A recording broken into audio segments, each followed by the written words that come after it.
What's up, guys? Welcome to another episode of Voice Visions. I am Voice of G, but you already knew that. This is Lazy Eye. Say what's up to the people, man. It's your boy Lazy Eye coming hot from Lusakava, boy. You already know. What are you drinking, actually? This is actually, it's like a peach ginger tea. Oh, nice. With extract of I think golden kratom. Golden kratom? Yeah. Is that a body part? Like, I don't know. And I'm having some hot matcha tea. Yes, very boring. Super healthy. But super healthy. Right, bro. Yeah. So, I guess we could start from the very beginning, right? My birth? Not that, not that early, unless you want to, if you remember anything. But I was gonna start in high school because I didn't know you as well as obviously I do now in high school. But I knew you were in the band. Yeah, that was my yeah, thing. Definitely had some band experience. That was my thing, being in the marching band over there. Awesome. I mean, and we didn't really like kick it off until after high school, right? Oh no, yeah, I was a late bloomer too, in my own music and my own experience too. Yeah. Yeah, and definitely, you know, we've done music together too before. Yeah, we have. And stuff like that. Yeah, we have. But fun fact. My first two beats that I ever sold were to. Oh, that's right. Were to G. The first two beats I ever sold. Great Trees. And the first one. What was the other one? It was the saxophone one. Yes. Yeah. What was that track called? Oh man, and I wrote it down, and I'm gonna cheat here because I wrote stuff down. Oh, you're prepared.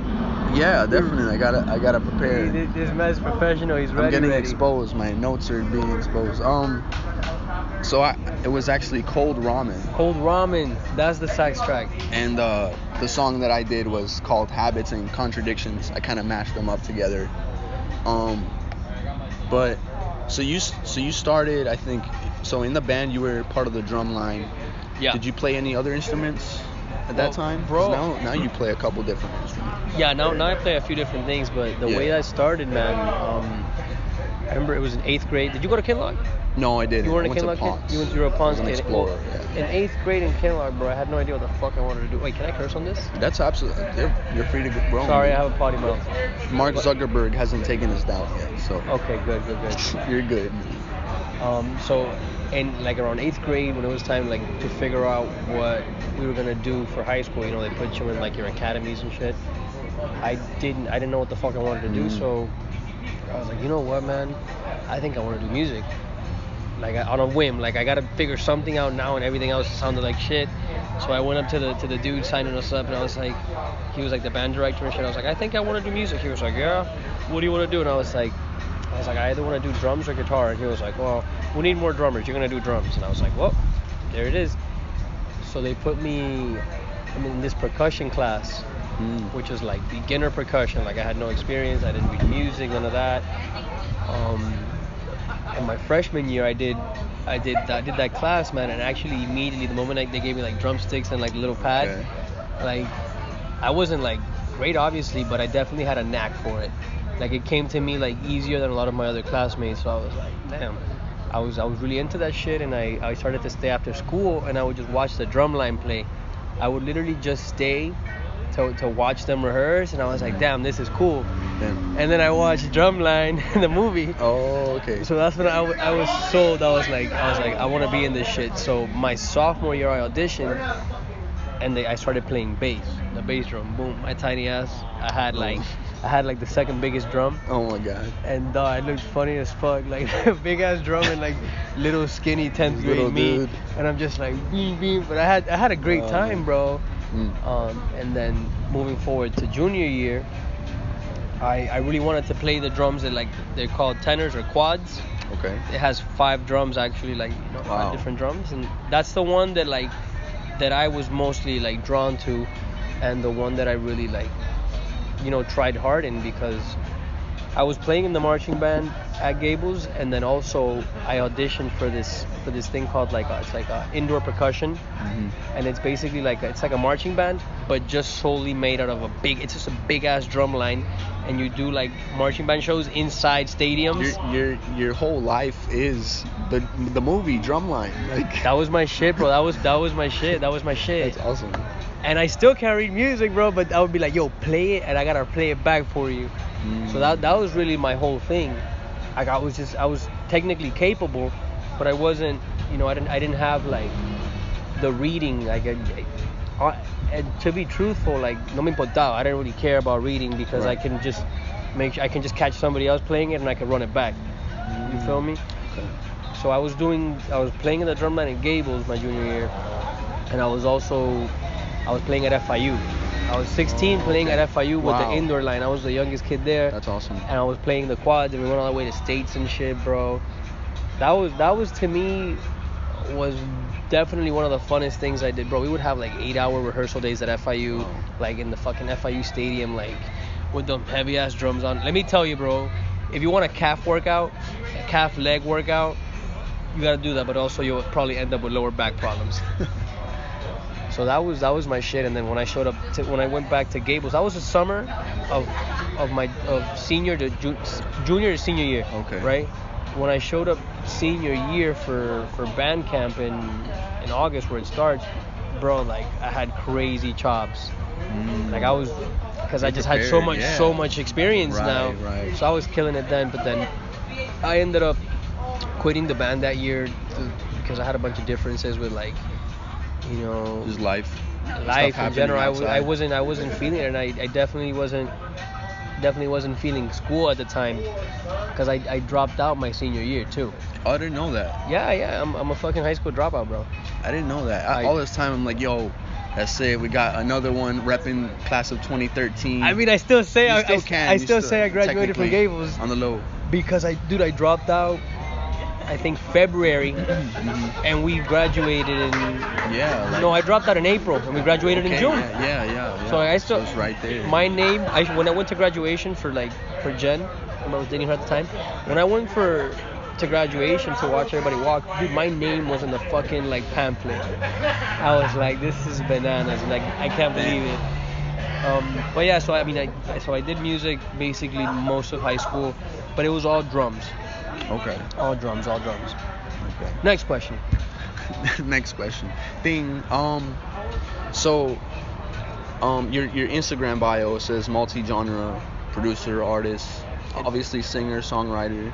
I didn't include that there, but well, I was basically saying, like, I checked out I know you, right? But I was like, let me actually sit down and listen to his I saw that you gave me 40 plays.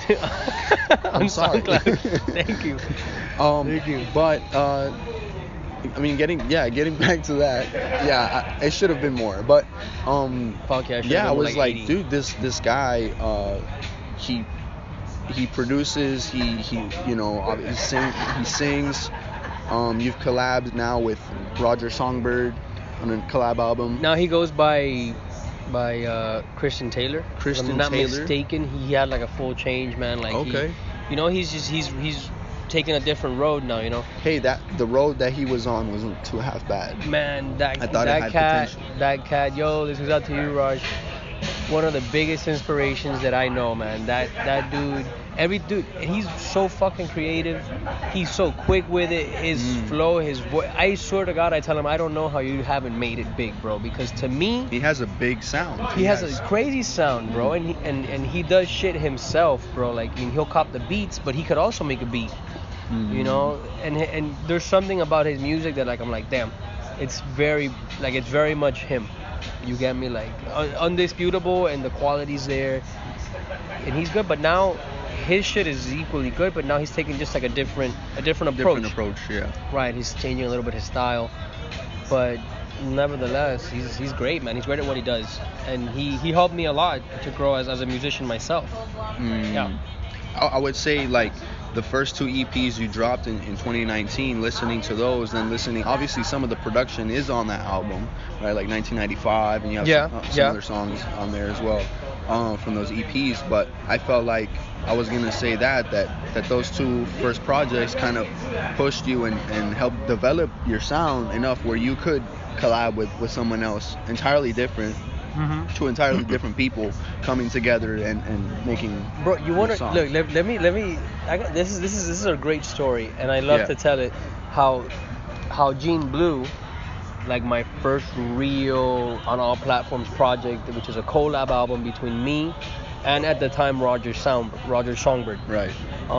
So I know Roger when, I mean, let me backtrack a little bit.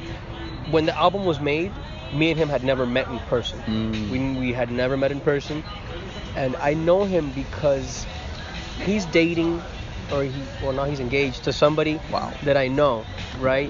And she used to share his music, and I liked it, bro. I liked his music a lot. I was like, this shit is fucking weird to some extent, but I like it.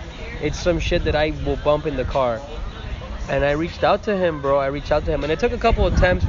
It took a couple of attempts before we actually finally like said, let's fucking do it. Right. And it was actually quarantine that did that. We went out to Tennessee with his family. I mean, and I was still here. I wasn't really working at the time, and he went through my catalog, and I was like, bro, pick all the songs you want, because not gonna lie, I got tired, bro, of sending like all sorts of rappers, like of sending them my beats and then them never writing not even the fucking 8-bar phrase. I was like, bro, then I don't want to send you shit if you're not gonna do anything. But him, I told him, pick whatever song you want, bro, and I'll send it to you, and you write to them. And dog, I think I sent him like 15, 16 tracks. And if I shit you not, within like 2 or 3 days, he sent me back all those songs completely done with the layers, with the fucking ad-libs, and he was like, okay, these are it. And bro, I didn't have to make him re-record a single thing. Wow. So everything that you hear on Gene Blue are his original takes that he recorded in Tennessee and he sent to me. Okay.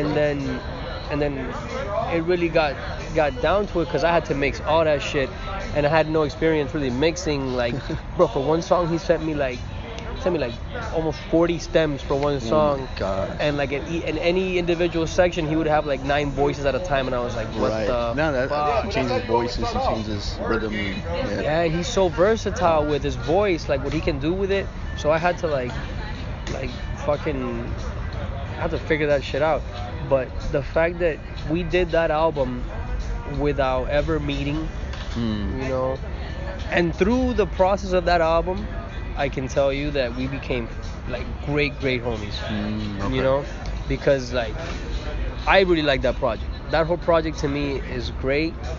Obviously it's my first project, but it was. I still play that shit, and I'm like, woof, this shit slaps. I was playing it this whole week. What's your favorite song? So and I had to write this down. So I have a couple from that album. So like I was gonna say 1995.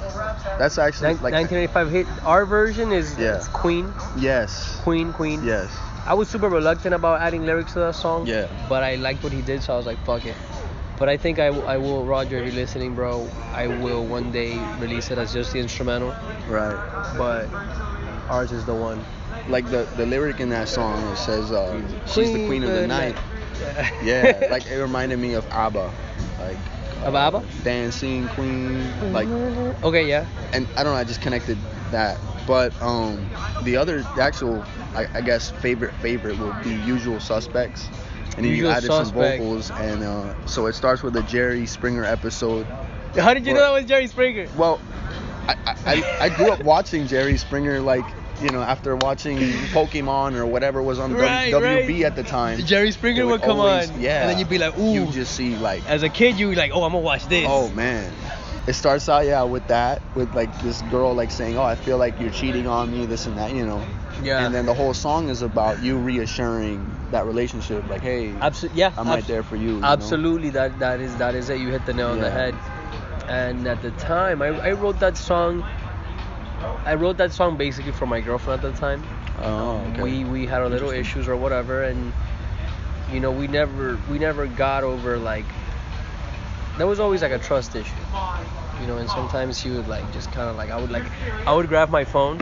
I don't want to touch yours because you're recording, but like pretend like you're there, bro, and I would like grab my phone because somebody would text me, bro, and it got like one day I specifically felt it, like I was like, yo, you don't have to turn around every time I grab my phone, cause you know, and like not to diss or anything, and I was like, I'm gonna write a song about this shit, like and I think that she got the idea that I would write like a full disrespectful track.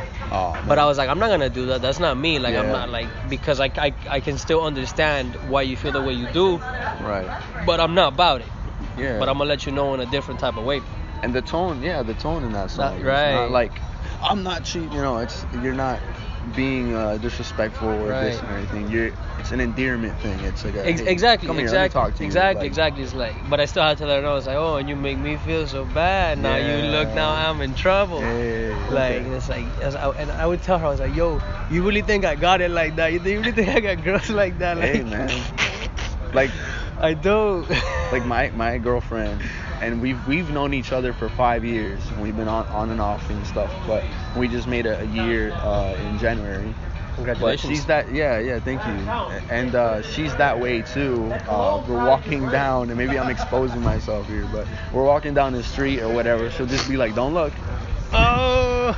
and then I can't look. I mean, I'm not, if I do it, whatever, but I'll look away, whatever. But it's like, I feel like us men, we have like our brains just wired that way. Could be. Where it's like let's say you're at Publix, right? You got to get eggs and milk or something, or ice cream, and you just, it happens to me sometimes as a guy. Like, I'll just look down the hall or whatever, and it's just pure instinct, I just look and there's a pretty girl there. It just happens. I mean, maybe we're wired. I'll go beyond that and say, Yeah.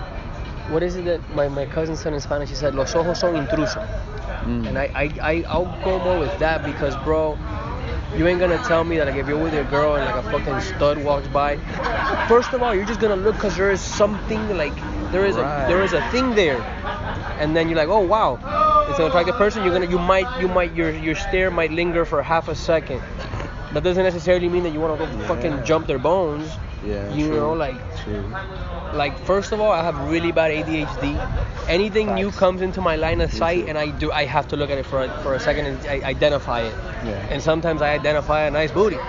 You feel me? But it doesn't mean that I'm gonna go and be like, oh, what's up? Like, Right, or like you're gonna leave your girl for this one whim, this one look, or whatever. right. I think there's always like respectful bounds that you Okay. have to like be within. Like, that doesn't mean that I'm like, oh, there's a person right there and she's attractive, like, right, like it's not that. Yeah. Although But I know some people like that. I do too but sometimes like you're with your chick or whatever, and just the subtle beam is already like, oye, ¿Qué tú estás mirando? ¿qué tú estás mirando, brother? And so going back to the track is all about that. It's like, yeah, like you think all these things, but let me tell you, I'm right here and I'm for you. And then it goes into that that shit's groovy as fuck, huh? Like, yeah, and you had mentioned a little bit earlier that, like, so these songs in this project, they were just songs you were like, you know what, I'm not having any luck. I mean, Usual Suspect is different. Usual Suspect is the exception there. Usual Suspect. There was an idea there. Compendium, definitely, the track Compendium, the first track, which is Gene, the intro, and the last track, which is Blue. Gene is actually mostly produced by Roger. I just did a lot of the extra shit and I made it come together. Cool. But he sent me the main things for that. But Usual Suspect, I had already written that. That's and, why but I didn't have verses. Singer-songwriter at the I didn't beginning, have that's why. verses, and I was like, damn. Okay. Because basically what I had, like, what is the chorus of the song was the verse that I had. Okay. So when I showed it to Roger liked that shit, and I was like, damn, you dropped the verses. And then we added it as the single for the project, and we both were like, yo, that has to be the single. And hands down, it's the one that people like the most. Well, what I was initially going was, like, you have this collection of music where you're unsure of, or like you're trying to put it out there and just doesn't seem to, gravitate towards an artist where they could write or whatever. Right. And then, like, one day it's like it just comes together. Dude, exactly. It just happened, and I'm not particularly religious, but my boy Roger is, and bro, like, he would say it's like fucking God brought us together, just like that, and he made that shit happen, bro. Because honestly, the way that it happened, it was flawlessly, bro. I think the whole preparation for the album, mixing and dropping it, we did it like within a month, the whole thing. Oh wow. Maybe less. That's great. Maybe less. That's And awesome. we were like, yo, we kind of shooting ourselves in the foot, but fuck it. It was really worth it. I learned a lot, just like being under the pressure of like having to put it out at a certain time. Like, I learned a lot from it.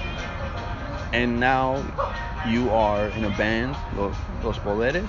Am I saying that right? Los Poderes. Poderes? Yeah, Los Poderes is Jeanette. Okay. Jeanette, the actress. Is Igor. You know Igor? Igor, yeah. Ale TCA. Yeah, I know. And myself.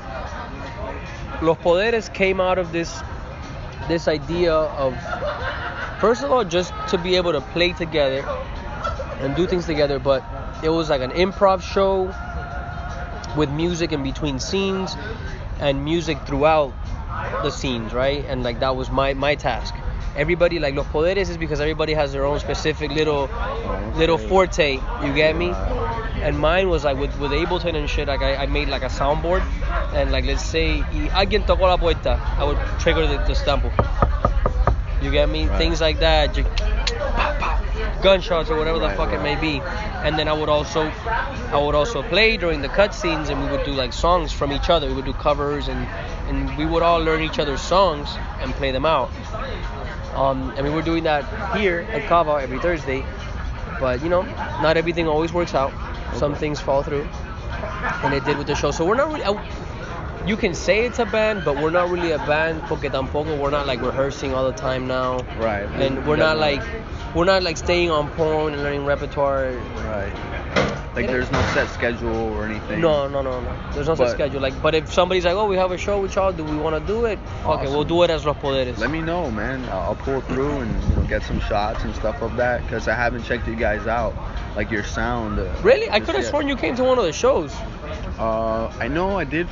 I think for oh no, you know what? You're right. Wasn't I think Pablo's show? You and Ale did perform. We did. But no, I don't think that was Los Poderes. I don't think it was like. And then the we entire group. headlined one night as Los Poderes. I don't think I was there. For the open mic. Because I do remember. Yeah, I think it was more like Pablo's show that I might have gone, because you were performing with Igor and Ale, but I don't think that was Jeanette, a night. Right? That was a night. No, Jeanette wasn't there. That was a night that we kind of like came together, because I have music with all three of them. I have music. You're dropping soon, right? Yeah, man. Yeah, I'm dropping super soon. I'm dropping March 29th is the first single of the album. Okay. It's called Bet Alone, and it's featuring Igor Centrism on IG. It's a super groovy dance track. So I have songs with Pablo now. I have songs with Igor, with Ale, and the whole thing was like we'll go back to back. And basically I played like 5 songs, because I was just involved with all that shit. Yeah. And that was fun. That was actually my first night. Like, I'm new to the whole like performing my songs, like my rap songs and like my music live. Like, I was more on like being on Ableton and performing my electronic music, or like my beats, and like just like playing with my beats and like shit. I've seen at the spot. You know, we've seen each other. Right, like at the spot. But yeah. now I'm more like, I have actual like songs, and now it's like performing that shit and getting that's like a new experience that I'm having now. Okay. Like, I'm looking at your fucking titles anyway. Shut the fuck up. So yeah, new music's coming really soon. The album hopefully it drops either May 1st or May 17th. By the way, you lied actually. I lied? On the description of the Lazy Eye EP. Why did I lie? What did I write? In the description, you wrote, if I could find it. Now it's awkward. You can't call me a liar and I then can't not come call through. you a liar and then not come through with the truth. What's up? And I got like maybe like one more question. Yeah, you believe this guy? You bring a guest here. Get out of here. No, but you said like you know, it was self-produced. You know, you played all the instruments, and it was all put together by a very, I think the word, it's escaping me. Oh, you know what? I have a screenshot. What are we doing You got here? a screenshot, yo. What are we doing here? Never get interviewed by G, bro. He's gonna take And your shit I'll out give there. you 50, 40 plays. You know, I'll bother you. But so the quote was, it was mixed by a shockingly lame individual. That's me. So I wanted to let you know you lied about that. Oh, what's up? I appreciate you ain't that. lame, bro. I appreciate that. Thank you, ain't thank lame. you. And you ain't lazy either. You're putting work together and yeah, I bro. work in spurts, bro. I can be shockingly lazy. Shockingly lazy, bro. The last question: what kind of advice would you give to somebody maybe in a similar position? You know, like when you were earlier into your career, you know, like or maybe somebody was just unsure. They haven't really taken that Unsure about what? step forward in their music, in their mixing, in their songwriting, Bro, like the things that you do. You know what I'm saying? I guess one point that I can start with is that first of all, it's gonna be a constant struggle. And if you're like, if shit becomes too easy, then you're not really making those strides to like, bro, it's you're constantly, at least for me, I'm trying to like push it a little bit, get a little bit better, and like I'm afforded some resistance back in like my art, my creativity. So first and foremost, it's a struggle. It's a struggle, and that's across the board for any creative. And you know, you can ask a dancer, a painter, sculptor, they can relate to this shit. Like, yes, like being an artist is a fucking constant struggle with yourself, with how are people gonna feel about this, you know, because when we put shit out, bro, like we're exposing ourselves. It's basically like you're exposing yourself to people, and like, yeah, like a lot of people might feel like I don't really give a fuck because firstly I do music for me, but yes, you kind of do give a fuck. Specifically, like if you're performing it and you're putting it out, like you still want people to like your stuff, bro. You know, like I'm not a noise artist, like. I get you. I'm not doing noise, like I'm doing music, and hopefully, the way I felt when I created the music, I can invoke some sort of feeling like that and compel people to feel some type of way, right? Because, like, I lost my train of thought for a second. I said I would give people. So, firstly, like, avoid like the whole fallacy of like it has to be perfect. Okay. Dude, there's no such thing, because you could probably, Jesus has this track, he's like, yo, ta de pinga, it's the best, and then here comes Lazy, he's like, yo, a track is foo dog. Yeah. And then that's like the whole fallacy of perfection. You're never gonna have a perfect track. Learn to get it as best as you can. Let it go, and on to the next one, right? Another thing, like, sort of like be consistent with your music, which is not what I do, sort of. Like I'll spend like a month where I'll make music every day, but then I'll spend like 3 months where I don't make a track. Like, it's better to make like a few tracks a month consistently than to make 30 tracks in a month and then don't make any. You know, it's still good, you're still making hell of a fucking progress, but consistency. Right, like don't force it, but put the work behind it. Don't force it, but put the work behind it, right? Like, even if you're not really necessarily inspired, sometimes you find inspiration while you work, right? Okay. You feel me? Like, sometimes I'm like, fuck, I don't really want to produce, but I'm like, I'll give it a try, and then I'll pick up this synth, and then I'm like, whoa, wait, and then you get like this flood of just inspiration. There's that one. There's also, I would say, don't be so hard on yourself. Don't be so hard on yourself, and just know that if you made a shitty track, or at least that you think is shitty, somebody might like it, but get the fuck over it. Continue. You're gonna make bad shit. What's like the odds that they say it's like one out of 20 tracks you make is gonna be decent? Right. Well, I think I was actually watching another different interview. It was Drake. I forgot who was interviewing him, but he was talking about the rule of like basically 10,000 hours. Like, that's the mastery rule. You really gotta like put in the 10,000 hours until you master something, right? And in that 10,000 whatever, at least first couple hundred hours, 500 hours or whatever, there's gonna be some crap. It's almost like emptying like a pipe. Like, you really have to let the water run and Yo, sometimes it might be murky, but you absolutely have to. You have to go, bro. And I've always felt this way. You have to go through all the fucking basic rocks and the dirt to find a fucking nice precious stone. Right. You know, and it's like little by little. But eventually, when you do find that stone, man, it's fucking worth it. And that's why, like, you see people, when somebody that's professional is gonna make an album that's like 10 tracks, they have about 35 tracks, 40 tracks, and then they filter that shit out and put la creme, you know. it's true. So definitely, like, avoid perfection. Doesn't exist. Don't be so harsh on yourself. Be consistent in some things, and do it because you love it, not because it's hip. Because now it's super hip. That's true. Now it's hip to do music, and it's easy. Anybody can do it, which is great, because you're finding a lot of awesome art that, you know, otherwise wouldn't have existed, because now we can all basically we all run with a studio on our phone. Like, I started producing on GarageBand on my phone. Like, anybody can do it, but do it because you love that shit.